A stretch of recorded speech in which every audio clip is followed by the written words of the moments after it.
नमस्कार विद्यार्थियों। आज हम नवीं कक्षा की हिंदी पुस्तक गंगा के नए पाठ को पढ़ना शुरू करते हैं, जिसका नाम है रीढ़ की हड्डी।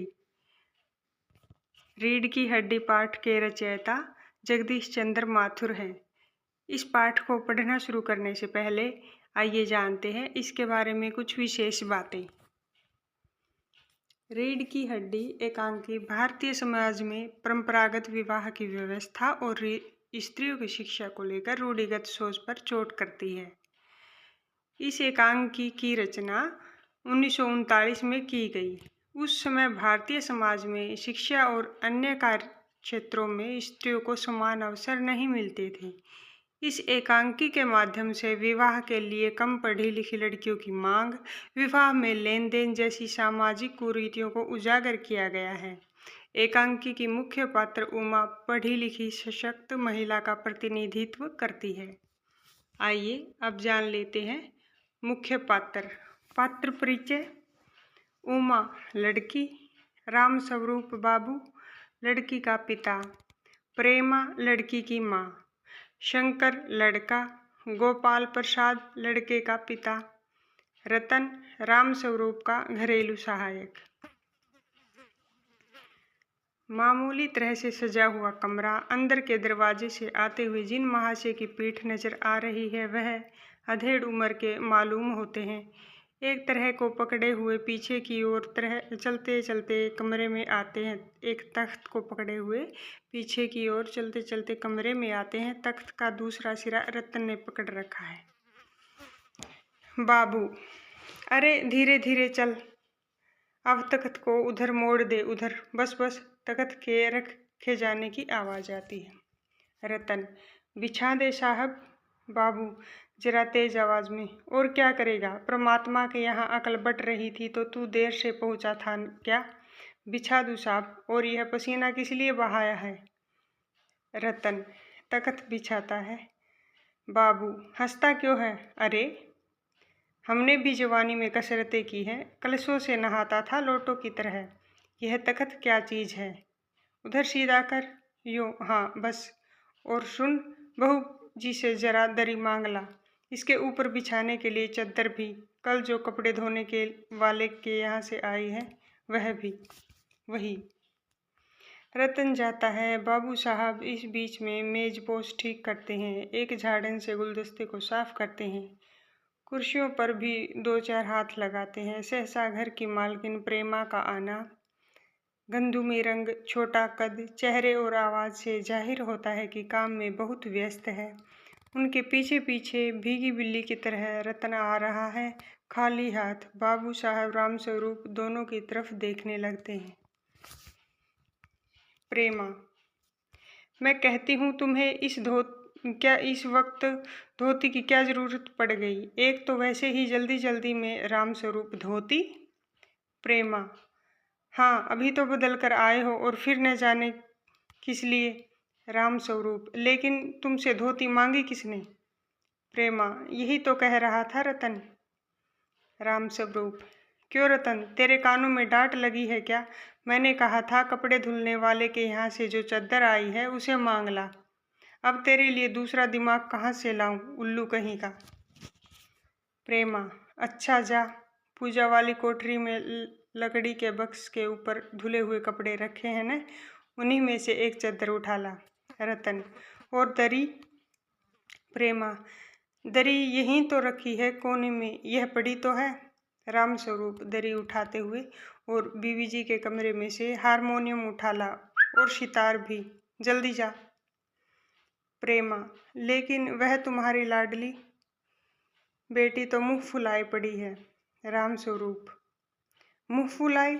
और तुम उसकी माँ किस मर्ज की दुआ हो? जैसे तैसे करके तो वे लोग पकड़ में आए हैं।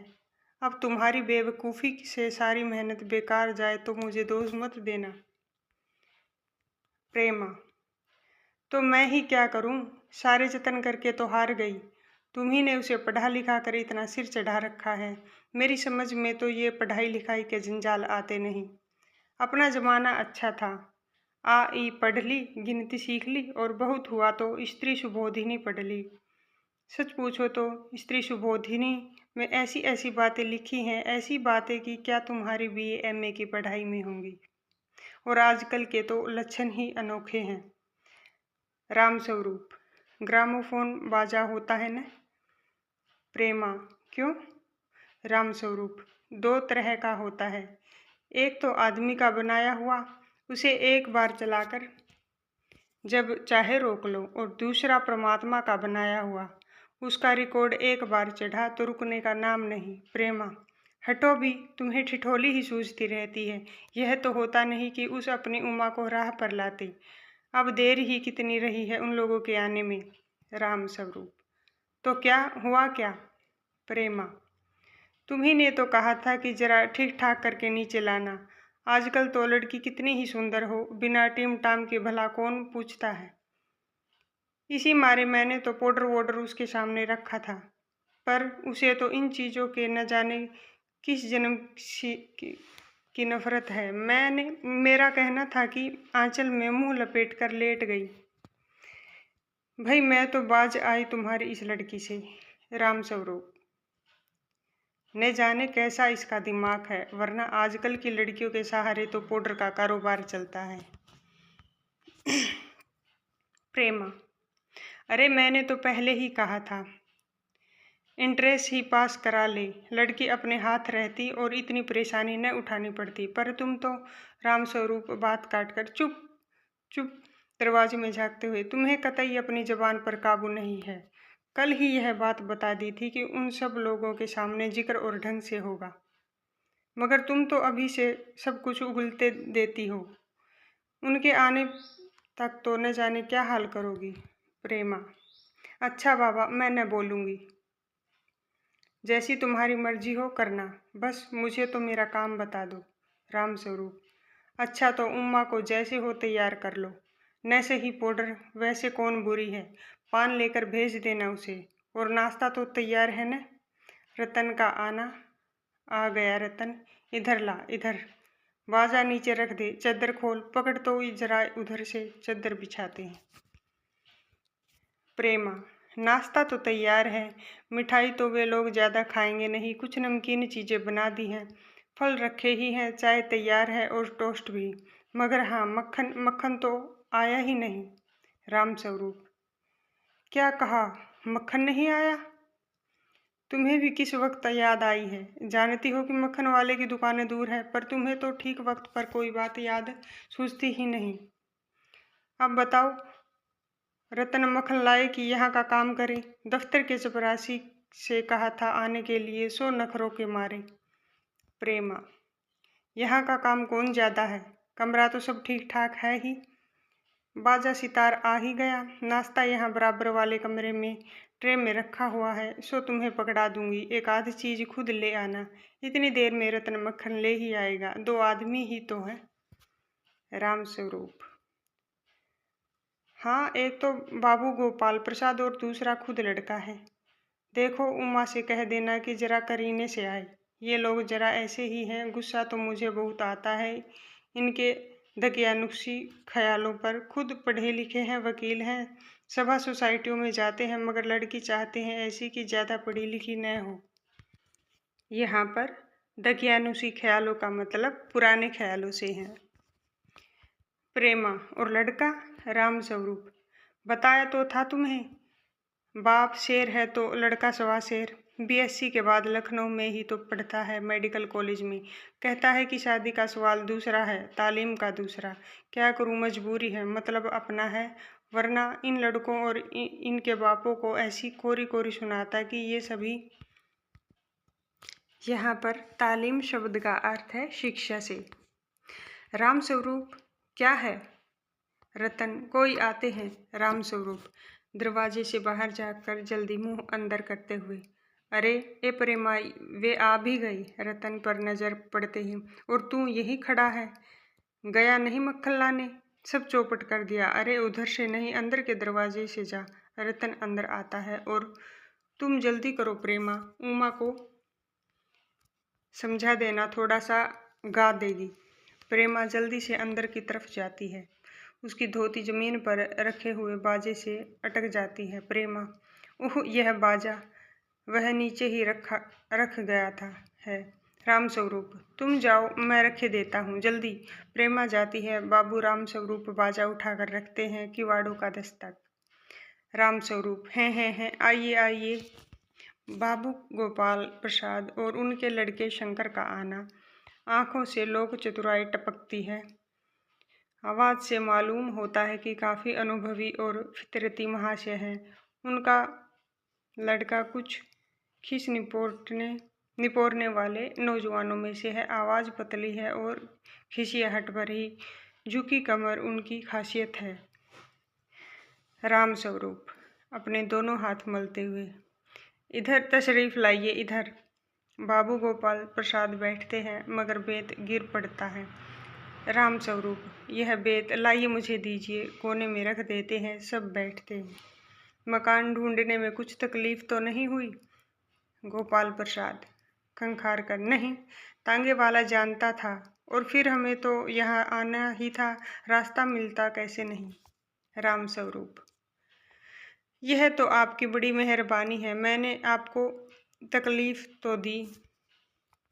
गोपाल प्रसाद, अरे नहीं साहब, जैसा मेरा काम वैसा आपका काम।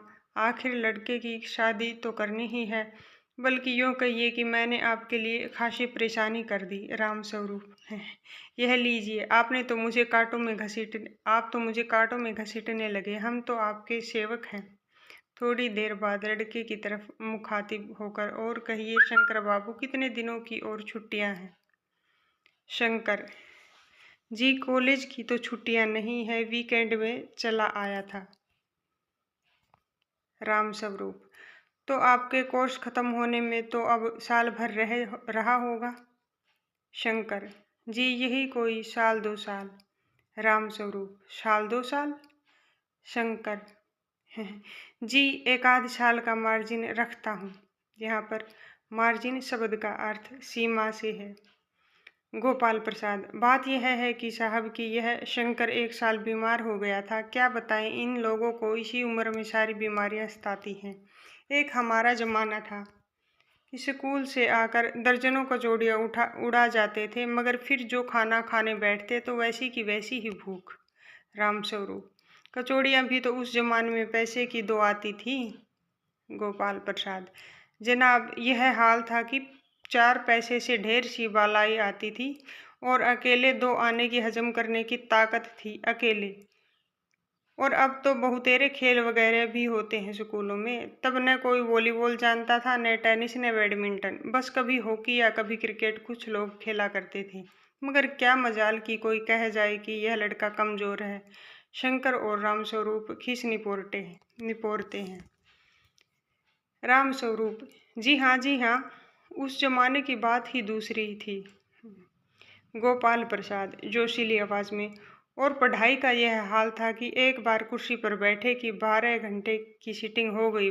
12 घंटे जनाब, मैं सच कहता हूँ कि उस जमाने का मैट्रिक भी वह अंग्रेजी लिखता था फर्राटे की, कि आजकल के एमए की भी मुकाबला नहीं कर सकते। रामस्वरूप, जी हाँ, यह तो है ही। गोपाल प्रसाद, माफ कीजिएगा बाबू रामस्वरूप, उस जमाने की जब याद आती है, अपने को जब्त करना मुश्किल हो जाता है। रामस्वरूप, जी हाँ, वह तो रंगीन जमाना था, रंगीन जमाना। शंकर भी ही करता है। गोपाल प्रसाद एक साथ अपनी आवाज और तरीका बदलते हुए, अच्छा तो साहब, फिर बिजनेस की बात हो जाए। रामस्वरूप चौंक कर, बिजनेस? बीच समझ कर, ओह अच्छा, लेकिन जरा नाश्ता तो कर लीजिए, उठते हैं। गोपाल प्रसाद, यह सब आप क्या तकल्लुफ़ करते हैं? तकल्लुफ़ का मतलब, शब्द का अर्थ यहाँ पर बनावट से है। रामस्वरूप, तकल्लुफ़ किस बात का? यह तो मेरी बड़ी तकदीर है कि आप मेरे यहाँ तशरीफ़ लाए, वरना मैं किस काबिल हूँ। माफ़ कीजिएगा, जरा अभी हाजिर हुआ, अंदर जाते हैं। गोपाल प्रसाद थोड़ी देर बाद दबी आवाज में, आदमी तो भला है, मकान से हैसियत भी बुरी नहीं मालूम होती, पता चले लड़की कैसी है। शंकर जी कुछ खंगार कर इधर उधर देखता है। गोपाल प्रसाद, क्यों, क्या हुआ? शंकर, कुछ नहीं। गोपाल प्रसाद, झुककर क्यों बैठते हो? ब्याह तय करने आए हो, कमर सीधी करके बैठो। तुम्हारे दोस्त ठीक कहते हैं कि शंकर की बैकबोन। इतने में बाबू राम स्वरूप आते हैं, हाथ में चाय की ट्रे लिए हुए मेज पर रखते हैं। गोपाल प्रसाद, आखिर आप माने नहीं? राम स्वरूप, चाय प्याले में डालते हुए, आपको विलायती चाय पसंद है या हिंदुस्तानी? गोपाल प्रसाद, नहीं नहीं साहब, मुझे आधा दूध और आधी चाय दीजिए, जरा चीनी भी ज़्यादा डालिएगा। मुझे तो भाई यह नया फैशन पसंद नहीं। एक तो वैसे ही चाय में पानी काफ़ी होता है, फिर चीनी भी नाम के लिए डाली जाए तो जायका क्या रहेगा? राम स्वरूप, कहते तो आप सही हैं, प्याला पकड़ाते। शंकर खखार कर, सुना है सरकार अब ज़्यादा चीनी लेने वालों पर टैक्स लगाएगी। गोपाल प्रसाद, चाय पीते हुए, सरकार जो चाहे सो कर ले, पर अगर आमदनी करनी है तो सरकार को बस एक ही टैक्स लगाना चाहिए। राम स्वरूप शंकर को प्याला पकड़ाते हुए, वह क्या? गोपाल प्रसाद, खूबसूरती पर टैक्स। राम स्वरूप और शंकर हंस पड़ते हैं। मजाक नहीं साहब, यह ऐसा टैक्स है जनाब कि देने वाले चूं भी न करेंगे। बस शर्त यह है कि हर एक औरत पर यह छोड़ दिया जाए कि वह अपनी खूबसूरती से स्टैंडर्ड के माफिक अपने ऊपर टैक्स तय कर ले, फिर देखी। राम स्वरूप जोर से हंसते हुए, वाह वाह, खूब सोचा आपने। वाकई आजकल खूबसूरती का सवाल भी बेढब हो गया है। हम लोगों के ज़माने में तो यह कभी उठता भी न था।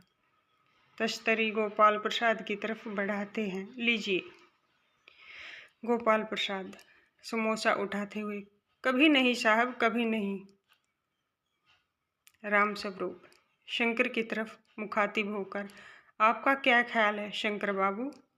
शंकर, किस मामले में? राम स्वरूप, यही कि शादी तय करने में खूबसूरती का हिस्सा कितना होना चाहिए।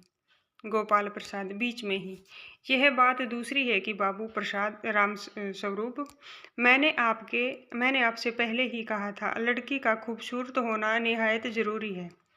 कैसे भी हो, चाहे पाउडर वगैरह लगाए, चाहे वैसे ही।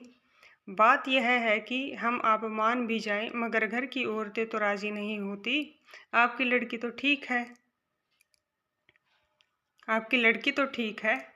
राम स्वरूप, जी हाँ, वह तो अभी आप देख लीजिएगा। गोपाल प्रसाद, देखना क्या, जब आपसे इतनी बातें हो चुकी हैं तब तो यह रस्म ही समझिए। राम स्वरूप, यह तो आपका मेरे ऊपर भारी एहसान है। गोपाल प्रसाद, और जायचा जन्म पत्र तो मिल ही गया होगा। राम स्वरूप, जी, जायचे का मिलना क्या मुश्किल बात है, ठाकुर जी के चरणों में रख दिया, बस खुद ब खुद मिला हुआ समझिए। गोपाल प्रसाद, यह ठीक कहा आपने, बिल्कुल ठीक।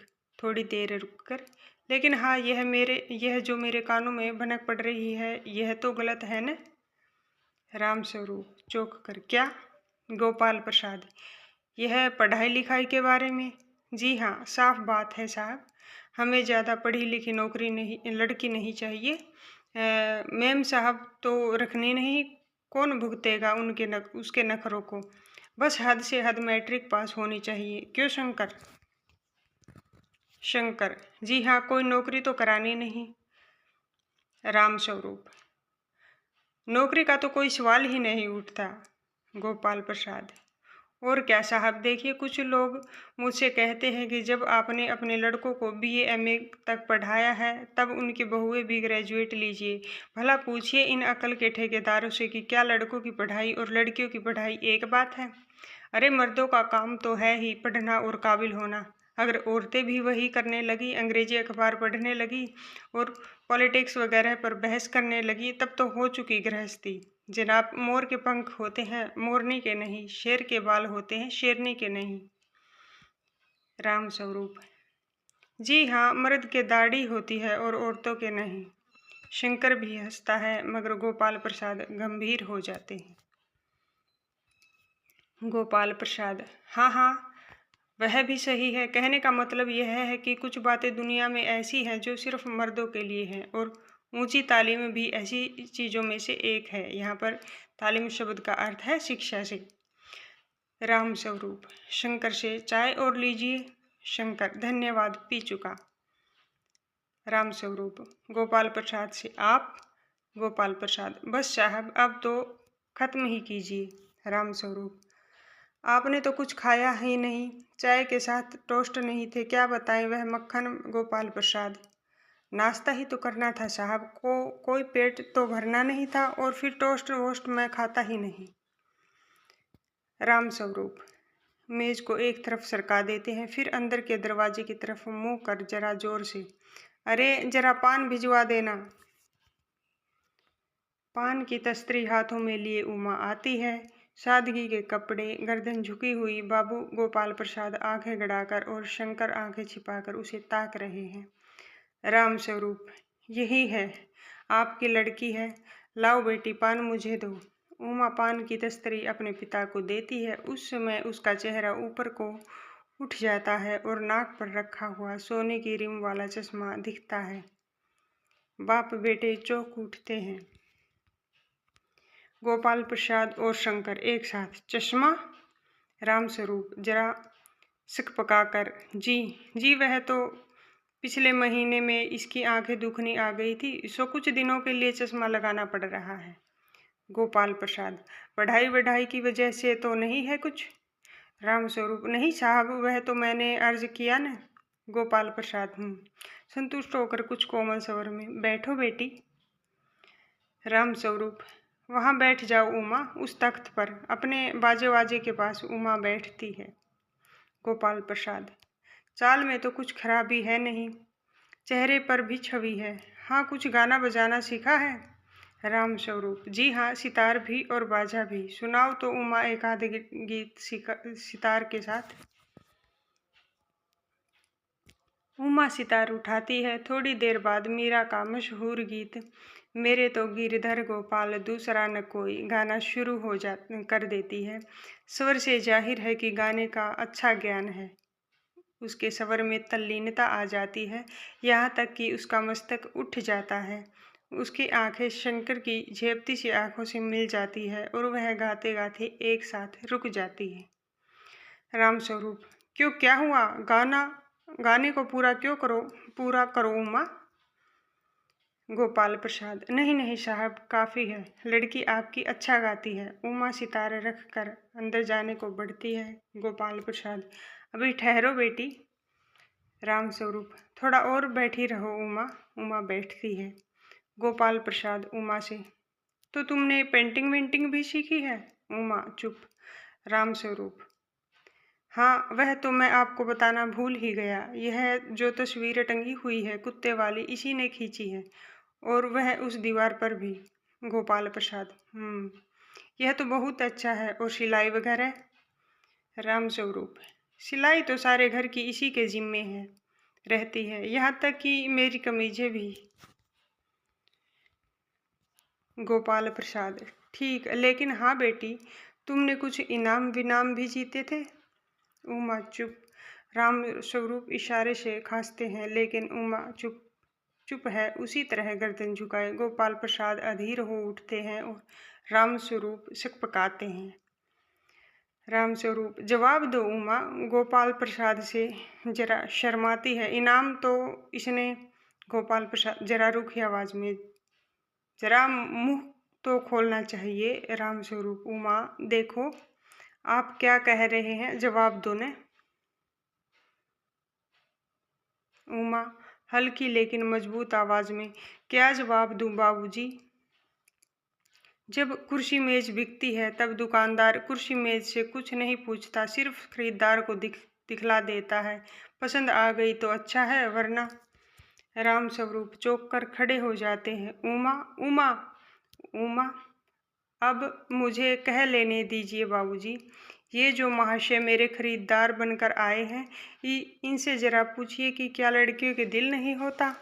क्या उनकी चोट नहीं लगती? क्या वे बेबस भेड़ बकरियां हैं जिन्हें कसाई अच्छी तरह देखभाल कर खरीदते हैं? गोपाल प्रसाद ताव में आकर, बाबू राम स्वरूप, आपने मेरी इज्जत उतारने के लिए मुझे यहाँ बुलाया था? उमा तेज आवाज में, जी हाँ। और हमारी बेइज्जती नहीं होती तो आप इतनी देर से नाप तोल कर रहे हैं, और ज़रा अपने इन साहबजादे से पूछिए कि अभी पिछली फरवरी में ये लड़कियों के हॉस्टल के इर्द गिर्द क्यों घूम रहे थे और वहाँ से कैसे भगाए गए थे। शंकर: बाबूजी चलिए। गोपाल प्रसाद: लड़कियों के हॉस्टल में? क्या तुम कॉलेज में पढ़ी हो? राम स्वरूप चुप। उमा: जी हाँ, मैं कॉलेज में पढ़ी हूँ। मैंने बीए पास किया है। कोई पाप नहीं किया, कोई चोरी नहीं की और न आपके पुत्र की तरह ताक झाँक कर कायरता दिखाई है। मुझे अपनी इज्जत, अपने मान का ख्याल तो है, लेकिन इनसे पूछिए कि ये किस तरह अपना मुंह छिपाकर भागे थे। राम स्वरूप: उमा। गोपाल प्रसाद खड़े होकर गुस्से में: बस हो चुका बाबू राम स्वरूप, आपने मेरे साथ दगा किया। आपकी लड़की बीए पास है और आपने मुझको कहा था कि सिर्फ मैट्रिक तक पढ़ी है। लाइए मेरी छड़ी कहाँ है, मैं चलता हूँ। छड़ी ढूंढ कर उठाते हैं। बीए पास? उफ़ो, गजब हो जाता। झूठ का भी कुछ ठिकाना है। आओ बेटे चलें। दरवाजे की ओर बढ़ते हैं। उमा: जी हाँ, जाइए, ज़रूर चले जाइए, लेकिन घर जाकर ज़रा यह पता लगाइएगा कि आपके लाडले बेटे की रीढ़ की हड्डी भी है या नहीं, यानी बैकबोन। बाबू गोपाल प्रसाद के चेहरे पर बेबसी का गुस्सा है और उनके लड़के के रुलासापन। दोनों बाहर चले जाते हैं। बाबू राम स्वरूप कुर्सी पर धम से बैठ जाते हैं। उमा सहसा चुप हो जाती है, लेकिन उसकी खामोशी सिसकियों में तब्दील हो जाती है। प्रेमा का घबराहट की हालत में आना। प्रेमा: उमा रो रही है। यह सुनकर राम स्वरूप खड़े होते हैं। रतन आता है। रतन: बाबूजी, मक्खन। सब रतन की तरफ देखते हैं और पर्दा गिरता है।